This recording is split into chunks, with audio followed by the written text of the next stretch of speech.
pagi hadirin sekalian. Sebelum memulai persidangan pada hari ini, saya akan membacakan tata tertib persidangan. Berikut ini adalah tata tertib persidangan yang harus ditaati dan dipatuhi oleh pengunjung sidang. 1. Pada saat majelis hakim memasuki dan meninggalkan ruangan sidang, semua yang hadir berdiri untuk menghormati. 2. Selama sidang berlangsung, pengunjung sidang harus duduk dengan sopan dan tertib di tempatnya masing-masing dan memelihara ketertiban dan dalam ruang sidang. 3. Para pihak dan pengunjung sidang diharuskan memakai pakaian yang pantas dan sopan dan dilarang makan, minum, merokok, membaca koran, atau melakukan tindakan yang dapat mengganggu jalannya persidangan. 4. Dalam ruang sidang, siapapun wajib menunjukkan sikap hormat kepada pengadilan. Benda yang dapat membahayakan keamanan sidang dan siapa yang membawanya wajib menitipkan pada tempat yang disediakan khusus di bagian keamanan Pengadilan Tata Usaha Negara Jakarta. 6. Pengambilan foto, rekaman suara atau rekaman televisi harus meminta izin terlebih dahulu kepada hakim ketua sidang. 7. Siapapun di dalam sidang pengadilan bersikap tidak sesuai dengan martabat sidang, memberi peringatan, masih tetap melanggar tata tertib tersebut, maka atas perintah hakim ketua sidang dimaksud bersifat suatu tindakan pidana dan juga tindakan mengurangi kemungkinan dilakukan penuntutan terhadap pelakunya. Pada hari ini, Senin, tanggal 4 November 2024, sidang perkara kasus pembunuhan dan mutilasi pidana no registrasi perkara 8736-Bidum-7-Bojong-2024 dengan terdakwa yang bernama Habil Syifa siap dimulai. Majelis Hakim, Penasihat Hukum, dan Jaksa Penuntut Umum akan memasuki ruangan persidangan. Hadirin dimohonkan untuk berdiri.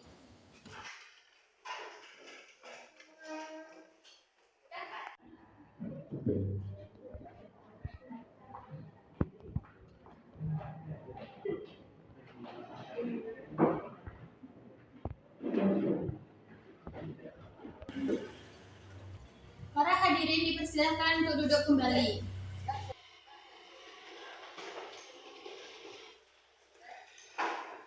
Apakah saudari Jaksa Penuntut Umum sudah siap mengikuti persidangan? Siap, Yang Mulia. Apakah saudari Penasihat Hukum sudah siap mengikuti persidangan? Siap, Yang Mulia.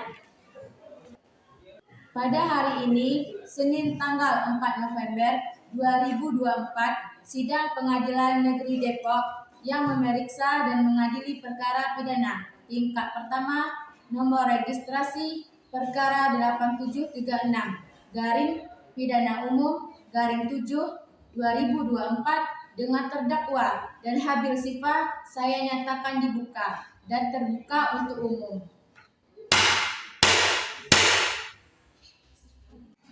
Kepada saudari jaksa dimohon untuk menghadirkan terdakwa di ruang sidang. Kepada terdakwa dimohon untuk memasuki ruang sidang dan dipersilakan duduk di tempat yang telah disediakan.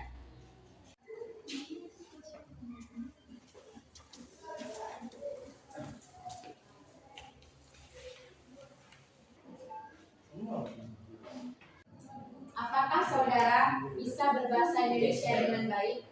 Ya, saya Mulia. Baiklah, saya akan menanyakan untuk identitas terdakwa sebagaimana yang telah terdapat di dalam BAP.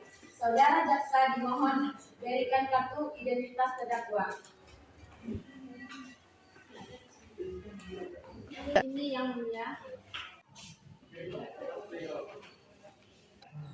Nama Habil, tempat tanggal lahir Sindang 3 November tahun 2004, jenis kelamin laki-laki, agama Islam.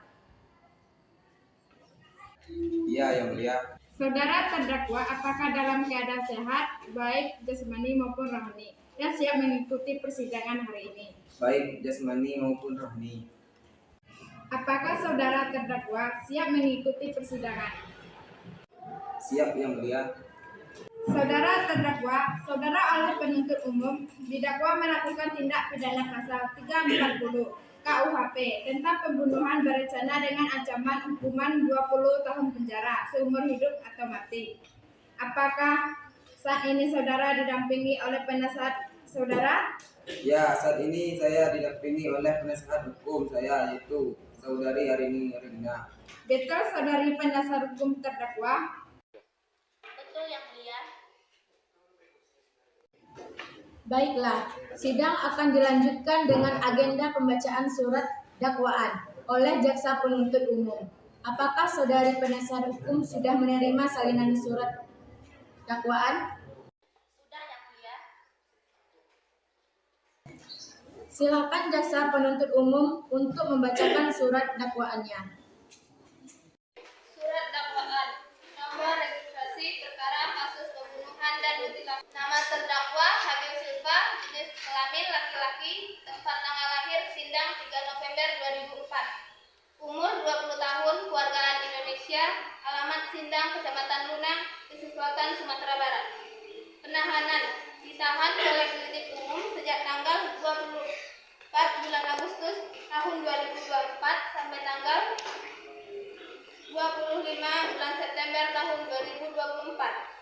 Ditahan oleh penuntut umum sejak tanggal 26 bulan September tahun 2024 sampai dengan tanggal 24 bulan Oktober tahun 2024. Dakwaan bahwa ia terdakwa Habil Silva pada suatu hari pada bulan Agustus 2024 bertempat di rumahnya sendiri, Sindang, Kecamatan Lunang, Pesisir Selatan, Sumatera Barat. Terdakwa telah dengan sengaja menghilangkan nyawa orang lain bernama Febrian Hido dengan cara mencekik leher korban, menusuk dada korban berkali-kali serta dilakukan pemutilasian terhadap jasad korban. Perbuatan terdakwa sebagaimana diancam pidana dalam pasal 340 KUHP dengan ancaman 20 tahun penjara. Bojong 4 November 2024, Jaksa Penuntut Umum. Saudara terdakwa, apakah sudah mengerti dengan surat dakwaan yang dibacakan oleh jaksa penuntut umum tadi? Sudah, yang mulia. Saudara terdakwa, apakah saudara akan mengajukan keberatan terhadap surat dakwaan yang dibacakan oleh jaksa penuntut umum? Ya, yang mulia, saya serahkan semuanya kepada kuasa hukum saya saja. Saudari penasehat hukum, apakah akan mengajukan eksepsi atas surat dakwaan yang dibacakan oleh jaksa penuntut umum? Ya, siap yang mulia. Apakah saudari sudah siap untuk membacakan eksepsi atas surat dakwaan jaksa penuntut umum? Keberatan terhadap dakwaan penuntut umum. Nomor registrasi perkara pidana umum Bojong 2024 atas nama terdakwa. Nama lengkap Habil Silva, tempat lahir Sindang, umur 20 tahun, tanggal lahir 3 November 2004. Jenis kelamin laki-laki, kebangsaan Indonesia. Alamat Sindang, Lunang, Pesisir Selatan, Sumatera Barat. Agama Islam.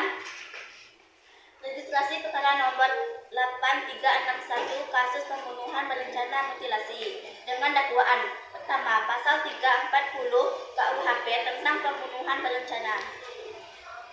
Bahwa kami dari pihak penasihat hukum keberatan terhadap tuntutan yang diberikan oleh jaksa penuntut umum terhadap klien kami Habil Silva. 1. Klien kami melakukan pembunuhan tetapi bukan pembunuhan berencana. 2. Klien kami melakukan pembunuhan terhadap korban dan tidak melakukan mutilasi terhadap jasad korban. Demikianlah eksepsi ini yang dapat kami berikan. Saudara jaksa penuntut umum, apakah sudah mengerti dengan eksepsi dari penasehat hukum? Mengerti yang mulia. Baiklah, sidang akan dilanjutkan dengan pemeriksaan saksi. Saudara jaksa penuntut umum, apakah sudah siap untuk menghadirkan saksi?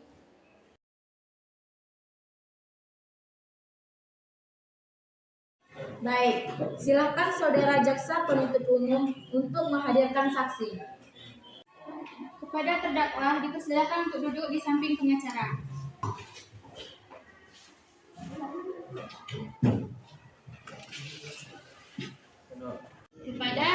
Saksi 1 dipersilakan memasuki ruang persidangan.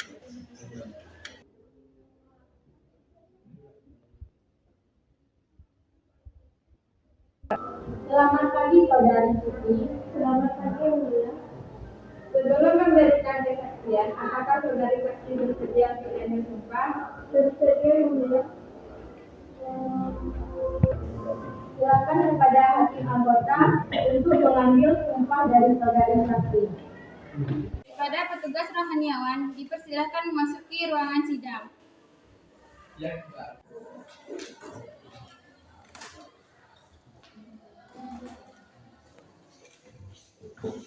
Bismillahirrahmanirrahim. Bismillahirrahmanirrahim.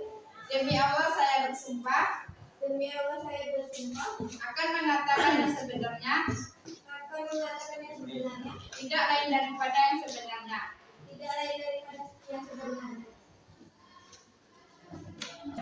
Pada petugas rohaniawan dipersilakan untuk duduk.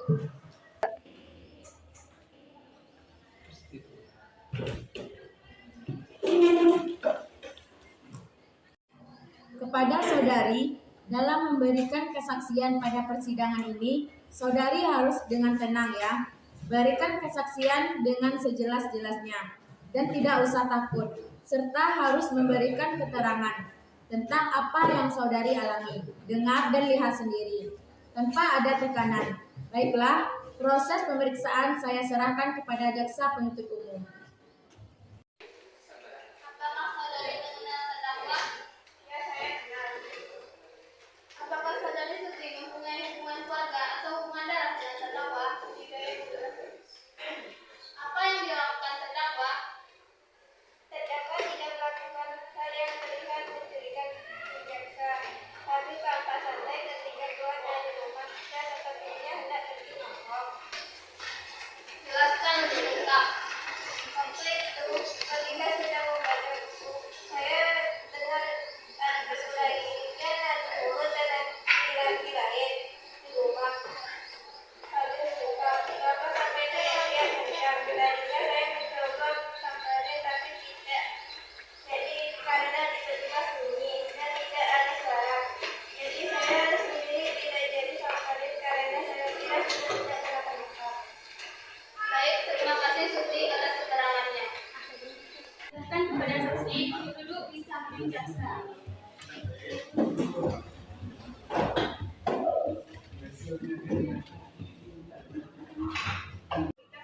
Kepada saudari penasihat hukum, apakah ingin mengajukan pertanyaan? Yang mulia, apakah dari hasil autopsi ini dapat diperkirakan kronologi pembunuhan? Baik, Bu Penasehat, izinkan saya menjelaskan. Dari autopsi dapat disimpulkan kronologi dari kasus ini dan ditemukan barang bukti yang tersedia di meja barang bukti seperti pisau dan payung yang digunakan untuk menewaskan korban. Yang pertama, terjadi lebam hasil pencekikan leher korban, ditusuk berkali-kali di bagian dada. Penusukan ini belum menyebabkan kematian. Lalu korban dipukul dengan benda tumpul yang menyebabkan pecahnya pembuluh darah pada bagian kepala. Dari pecahnya pembuluh darah ini, korban akhirnya hilang kesadaran. Lalu korban ditusuk dengan pisau di bagian dada yang menyebabkan korban kehilangan banyak sekali darah, dan luka inilah yang menyebabkan kematian. Lalu saat proses pemutilasian korban, terdakwa melakukan proses ini saat dipastikan korban dalam keadaan tak bernyawa. Yang mulia, dari beberapa kesaksian dapat disimpulkan terdakwa dapat dikenakan pasal 340 KUHP tentang pembunuhan berencana dengan ancaman hukuman minimal 20 tahun penjara dan maksimal seumur hidup atau mati.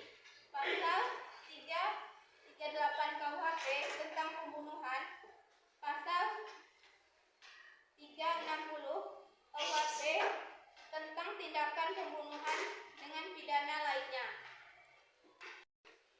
Interupsi Yang Mulia, kami keberatan dengan vonis menyatakan saudara terdakwa didakwa melakukan tindak pidana pasal 340 KUHP tentang tentang pembunuhan berencana dengan ancaman hukuman minimal 20 tahun penjara dan maksimal seumur hidup atau mati.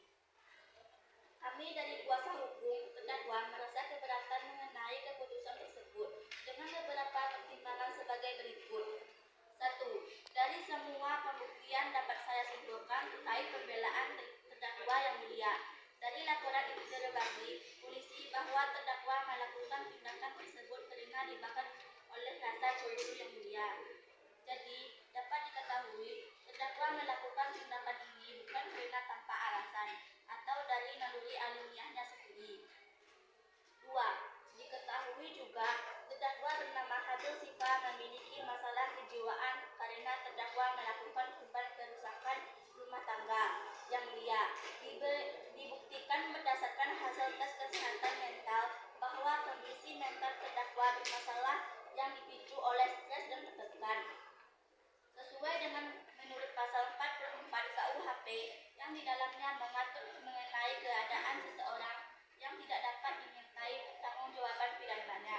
Seseorang apabila melakukan suatu perbuatan yang melanggar hukum yang mana seharusnya dapat dimintai pertanggungjawaban karena adanya suatu penyakit atau gangguan dalam kejiwaannya maupun gangguan dalam kemampuan berpikir sehatnya, maka ia tidak dapat dipertanggungjawabkan pidananya. 3. Jadi dapat ditegaskan sekali lagi menurut pasal 44.2 KUHP jika nyatanya perbuatan itu tidak dapat dipertanggungjawabkan kepadanya sebab kurang sempurna akalnya atau sakit mengubah akal, maka dapatlah sehakim memerintahkan kemasukan dia ke rumah sakit jiwa selama-lamanya 1 tahun untuk diperiksa.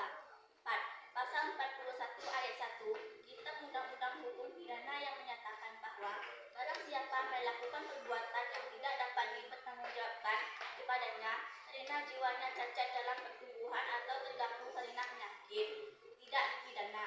Jadi, yang mulia, bisa dipertimbangkan bahwa vonis terdakwa dapat diberi kekeringanan yang semestinya. Namun setelah dipertimbangkan kembali dari kesaksian saksi, terdakwa melakukan dalam keadaan sadar, walaupun dia dalam keadaan kesehatan mental yang tidak baik. Hal ini dibuktikan adanya pemutilasian setelah pembunuhan. Tentu saja hal ini pastinya tidak bisa dilakukan dengan keadaan tidak sadar. Jadi yang mulia, menurut kami terdakwa masih terjerat dalam pasal 340 KUHP yang mulia.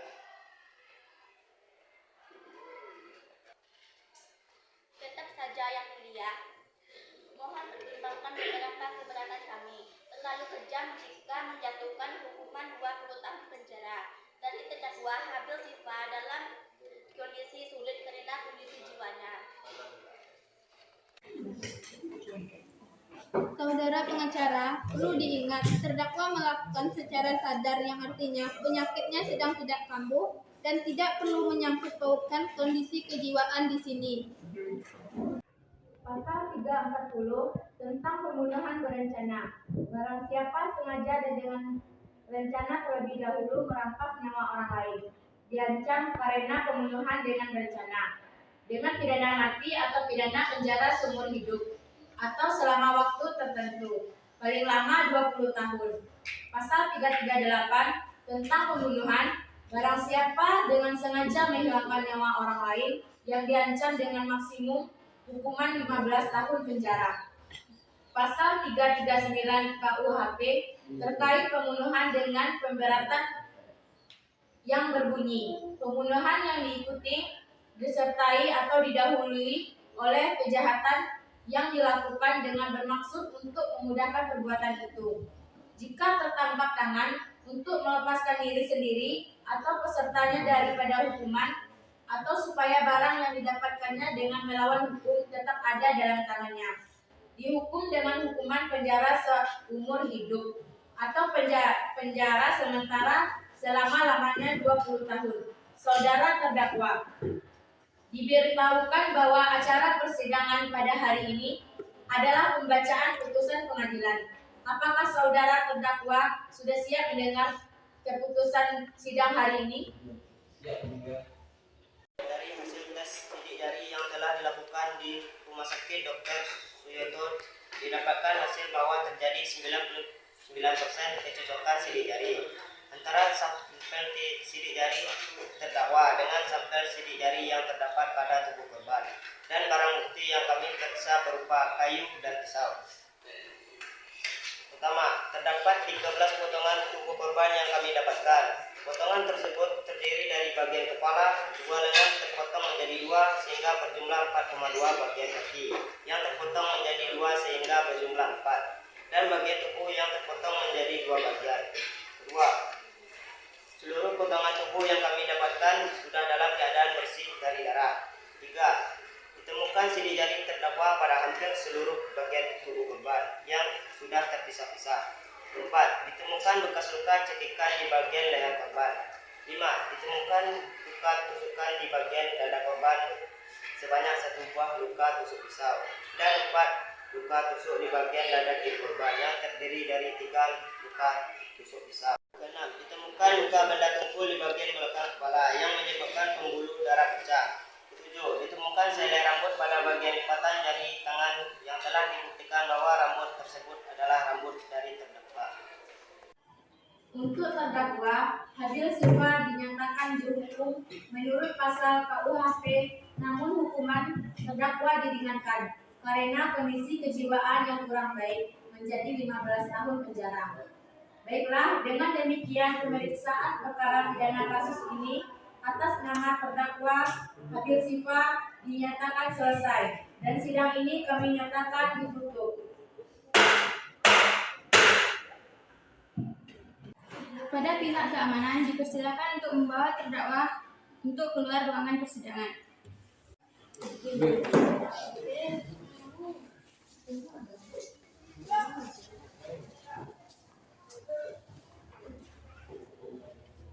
Kepada majelis hakim, penasehat hukum, dan jaksa penuntut umum dipersilakan untuk meninggalkan ruangan persidangan. Pada hadirin dimohonkan untuk berdiri.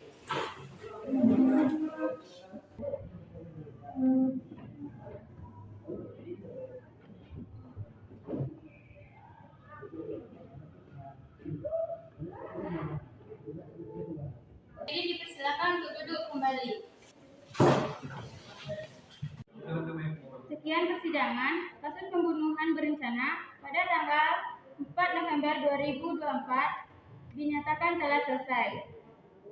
Assalamualaikum warahmatullahi wabarakatuh. Waalaikumsalam warahmatullahi wabarakatuh.